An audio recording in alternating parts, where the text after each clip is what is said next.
सिंध के कई power station जिनमें जामशोरो, कोटरी, लाखड़ा और गुद्दू शामिल हैं, डिफंक्शनल यानी के नाकारा हो चुके हैं। मगर सवाल ये पैदा होता है कि ये पावर प्लांट्स नाकारा क्यों हुए? ज्यादातर प्लांट्स 1980 और 1990 के दिहाई में लगाए गए थे।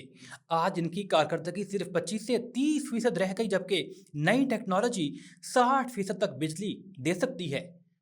लाखड़ा प्लांट को जो कोयला मिलता है वो मयारी तौर पर कम है, जिसके सबब बिजली महंगी पड़ती है।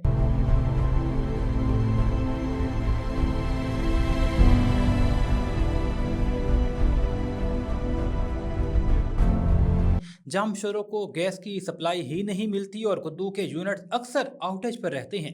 पाकिस्तान ने आलमी सतह पर वादा किया था कि आहिस्ता आहिस्ता पुराने कोयले की प्लांट्स बंद करेगा, इसलिए डिफंक्ट प्लांट्स को रिटायर किया जा रहा है।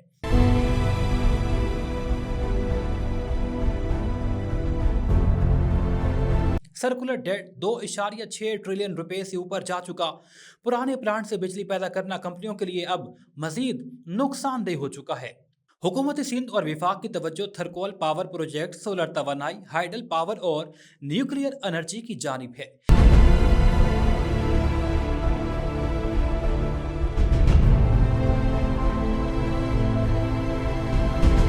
जामशोरों में जदीद 1320 मेगावाट कोल पावर प्रोजेक्ट लगाया जा रहा है, जबकि सखर घोट की बिराज पर नए हाइड्रो मंसूबे ज़ेर गौर हैं।